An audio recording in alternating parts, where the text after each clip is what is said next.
Nous sommes en plein cœur du Ragnarok, mais l'humanité a encore ses chances tant que la série Valkyrie Apocalypse continue.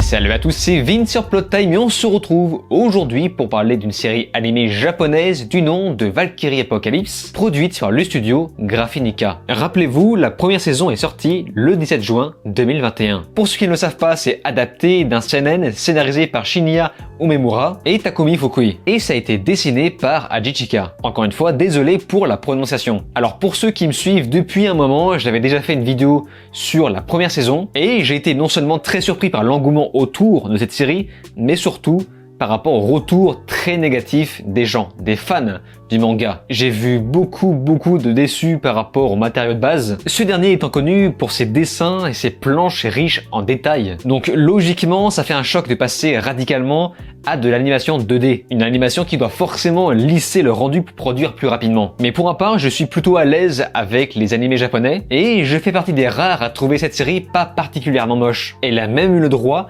à des grands moments. L'animation est parfois capricieuse et parfois beaucoup plus dynamique. Après voilà, je ne connais pas assez le manga pour juger ça, mais pour ma part, les 12 premiers épisodes m'ont plutôt convaincu. C'est drôle, épique et parfois émouvant. En fait, les fans reprochent la série d'être une arnaque, car il y a plus de flashbacks que de combats, et là, pour le coup, je suis complètement d'accord. Il y a beaucoup trop de flashbacks, mais essayez de vous en souvenir, c'est aussi le seul facteur permettant de donner de la profondeur au personnage. Et c'est grâce à ça que j'ai apprécié le final de la première saison, le dernier acte avec des tensions qui montent. Il y a un vrai travail de montage et d'utilisation de la musique pour, rendre la chose émouvante. Mais nous devons maintenant évaluer la seconde saison, voir si cette série est réellement une déception ou non.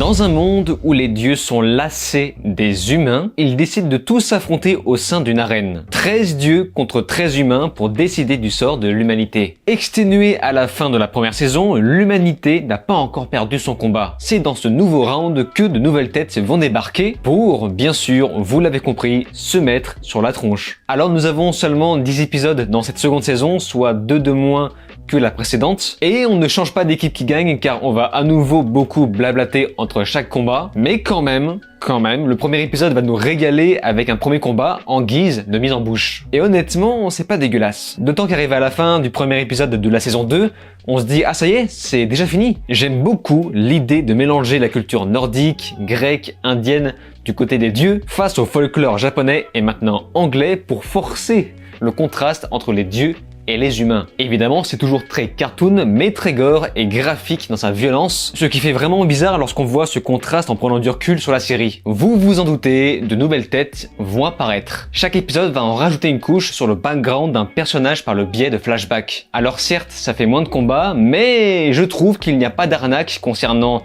la mise en scène, la qualité de la mise en scène lors de ces séquences-là. En vérité, il n'y a que 2 grands combats dans cette saison. Une suite en quelque sorte divisée en 2. On va donc découvrir la montée d'Héraclès, parcourir ses origines, et j'ai trouvé ça tellement, mais alors tellement stylé avec la musique d'orgue derrière. En fait, ce que j'ai vraiment apprécié dans cette saison, c'est que pour la première fois, ils ont essayé d'insérer quelque chose de moins manichéen. Cette fois-ci, les rôles sont presque inversés. On a presque momentanément envie de se tourner du côté des dieux. D'ailleurs, n'hésitez pas à me dire dans les commentaires si vous êtes dans la team des dieux ou la team des humains. Parce que finalement, les deux côtés dans cette saison ont de très belles valeurs. Et je crois que c'est pour ça que ça a été très important de mettre en avant des personnalités de psychopathes comme Jack l'Éventreur du côté des humains, histoire de nuancer un peu plus la narration. En effet, les humains étant privés de leur pouvoir, ils vont devoir parfois se salir les mains pour aller au bout de leur projet. Et ça, c'est un truc que je trouve vraiment bien fait, c'est qu'à chaque fois qu'on voit un nouveau personnage, ou en tout cas un personnage qu'on avait vaguement vu avant, entrer dans l'arène,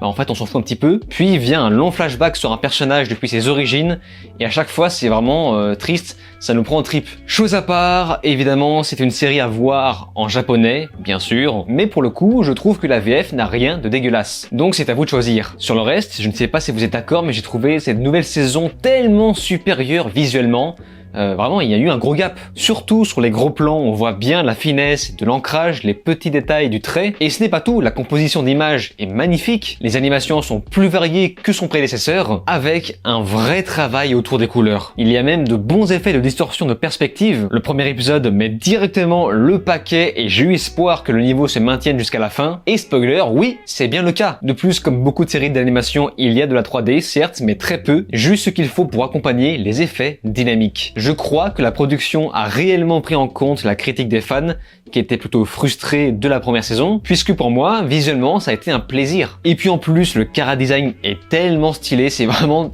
t'as tous les stéréotypes à la japonaise, sans compter le fait qu'ils ont également mis les bouchées doubles sur les environnements. Et petite mention également pour la musique orchestrale, qui fait son effet, même si elle ne m'a pas marqué pour autant, mais quand même il y a quelques petites bonnes idées, comme par exemple le thème consacré à Jack l'Éventreur, et beaucoup d'utilisation d'orgue du côté des dieux, ce qui évidemment pour moi n'est pas pour déplaire. Je m'adresse désormais aux fans du manga pour avoir votre avis sur cette suite. Une suite que j'ai trouvée de bien meilleure facture sur tous les points, notamment sur l'animation. Donc n'hésitez pas à me dire si c'est au moins plus fidèle que précédemment. Ce fut une surprise, là où j'étais persuadé qu'on allait régresser, on a eu plutôt l'inverse. Et le fait de retirer 2 épisodes dans cette saison était peut-être le prix à payer pour avoir ce gain de qualité. C'est donc avec très grand plaisir que j'attendrai et regarderai la saison 3. Et c'est donc sur ces mots qu'on se laisse. N'oubliez pas de vous abonner à ma chaîne YouTube, cliquez sur la cloche, souscrire si vous pouvez, et de me rejoindre sur les réseaux sociaux.